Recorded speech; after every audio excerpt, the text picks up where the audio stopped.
Bonjour et bienvenue à tous sur cette nouvelle vidéo qui fait partie de la série Core Tools AIAG.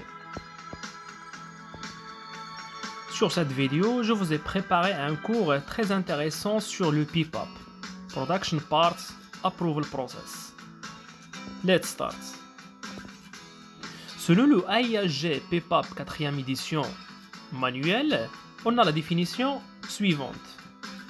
Le but du PPAP est de déterminer si toutes les exigences du client en matière de conception et de spécification technique sont bien comprises par l'organisation et si le processus de fabrication a le potentiel de répondre à un produit répondant systématiquement à ces exigences lors d'un cycle de production réel ou de production indiqué. En général, le PPAP est un processus d'homologation et d'approbation des pièces de production. Dans le secteur automobile, on ne doit jamais livrer des pièces de production en phase série sans avoir le PPAP approuvé par notre client. Le domaine d'application de PPAP, on prépare et on réalise le dossier PPAP pour les produits livrés à nos clients. Et en même temps, on doit approuver les PPAP pour tous les composants et matières livrés par nos fournisseurs. Maintenant, on va voir le PPAP Process Flowchart. Quelles sont les étapes à suivre pour créer un PPAP? Si on suppose qu'on est l'organisation, on a sur les inputs notre client et sur le output, le client. Le client nous donne comme input les spécifications et les exigences liées au produit,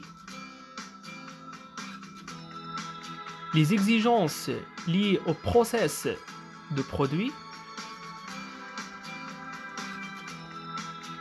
Elle nous livre aussi comme input les spécifications globales. Et finalement, les exigences et les spécifications liées à la partie logistique.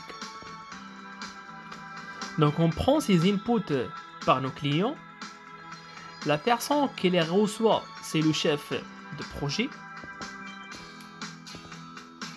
Ensuite, elle regroupe ces informations. Troisièmement, l'organisme complète les exigences de PPAP. Quatrièmement, il complète le PSW qu'on verra par la suite. Et finalement, on fait la soumission de PPAP à nos clients. Finalement, le client reçoit et approuve notre dossier PPAP. Maintenant, on verra le contenu de PPAP. En général, on a 18 éléments sur le dossier PPAP. Le premier, c'est le design record. Sur cet élément, on met le drawing ou le plan de la pièce. Deuxièmement, on a l'engineering change document. Cet élément est applicable uniquement si on a un changement. Par contre, si on est sur la première soumission de PPAP et sur la première révision, cet élément n'est pas applicable. Troisièmement, on a le Customer Engineering Approval. Sur cet élément, on doit mettre l'approbation du client sur le changement. Si l'élément précédent est applicable, sinon, s'il n'y a pas de changement, cet élément aussi n'est pas applicable. Quatrièmement, on a le Design FMEA. C'est l'AMDEC produit. Je suis en train de préparer une vidéo sur l'AMDEC. Dès que je le termine, je vais le publier. Cinquième élément, on a le Process Flow. C'est le flux process en commençant par le déchargement de la matière première jusqu'à la livraison de notre produit fini. Ensuite, on a le Process FMEA. C'est l'AMDEC Process. Comme j'ai mentionné, c'est l'une de mes prochaines vidéos que je vais partager dans les prochaines semaines. Ensuite, on a le contrôle plein. C'est le document contenant les points et les caractéristiques à contrôler, issus de la PFMEA. On a aussi le MSA ou bien le Measurement System Analysis et R&R. Le lien de la vidéo de MSA et R&R est affiché en haut. Et je vais mettre aussi le lien en dessous sur la vidéo. Je vous recommande d'aller le voir pour bien comprendre cet élément. Ensuite, on a les rapports dimensionnels. C'est les rapports contenant les mesures des dimensions de la pièce produite. Par la suite, on a le Material Performance Test Result. C'est les rapports des tests qu'on fait sur la matière de la pièce. On a aussi le Initial Process Studies. Cet élément concerne les Capability Process, CPK et PPK. Le lien de la vidéo de capacité est affiché en haut. Et je vais mettre aussi le lien en dessous de cette vidéo. Je vous recommande d'aller le voir pour bien comprendre cet élément aussi. Ensuite, on a le Qualified Laboratory Documentation. Dans cet élément, on doit mettre les certifications d'accréditation du laboratoire avec qui on travaille, ou bien l'accréditation de notre propre lab si c'est applicable. Ensuite, on a l'Appearance Approval Report. Cet élément concerne l'apparence de la pièce. C'est applicable uniquement si la pièce est visible dans le véhicule. Par exemple, si on parle du siège d'un automobile, on doit avoir un document de la part du client ayant la description des codes défauts, des codes de couleur, d'aspect tolérable, etc. Ensuite, on a le Sample Product. C'est les échantillons initiaux qu'on envoie avec le dossier PIPAP au client pour l'approbation. On a aussi le Master Sample. C'est le Master Sample de la pièce qu'on garde pendant la durée de vie de projet, comme exemple.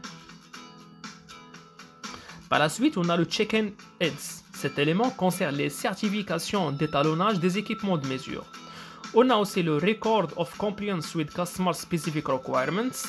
Dans cet élément, on met les éléments dépendants à la demande client. Par exemple, les exigences de packaging, le label, une déviation, l'IMDS, etc. Et le 18 élément, c'est le PSW, le Part Submission Warrants. C'est la page où on met toutes les informations concernant le client, le fournisseur, le part number, le poids, le niveau de soumission, etc. Et voilà un exemple de PSW. Sur la première partie, on met les informations sur le part number, la révision, le poids, le part number client, l'adresse client et fournisseur, toutes les informations liées au produit. Sur la deuxième partie, on met la raison de soumission de PIPAP et le niveau de soumission qu'on va voir par la suite. Et sur la troisième partie, c'est le champ où le client met son statut, approuvé, intérim ou bien rejeté. Maintenant, on doit savoir quand exactement on doit soumettre un dossier PIPAP.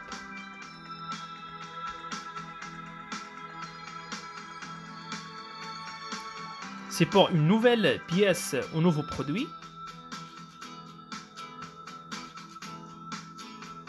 C'est pour chaque correction d'un écart sur la pièce.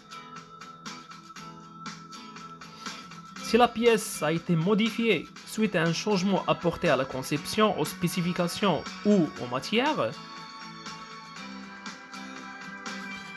Si on a un changement au niveau de process ou au niveau de la matière, différent par rapport à la pièce qui a été approuvée au début.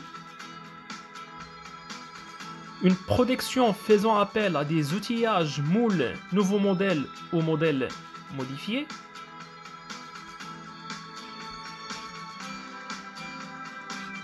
C'est suite à une révision ou un reconditionnement d'outillage ou de machine ou arrêt de machine pour une période plus qu'un an.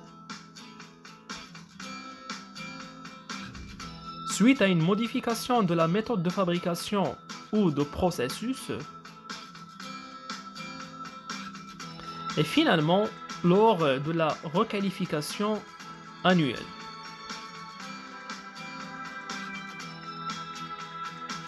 Maintenant, on va voir les 5 niveaux de soumission de PIPAP. Selon le AIHG, on a 5 niveaux. Le premier niveau, Level 1, on a le PSW seulement. Si le client nous demande le niveau 1 de soumission, dans ce cas, on fait uniquement la soumission de PSW. Level 2, le PSW avec des échantillons de produits et des données limitées à l'appui sans soumise au client.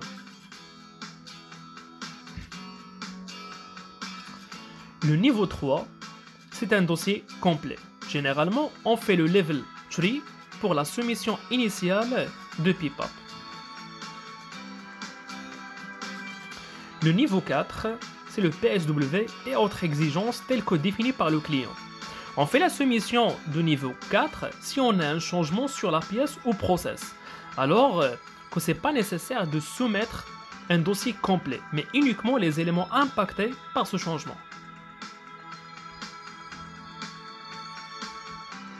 Et finalement, on a le niveau 5, c'est le dossier complet consulté par le client chez le fournisseur.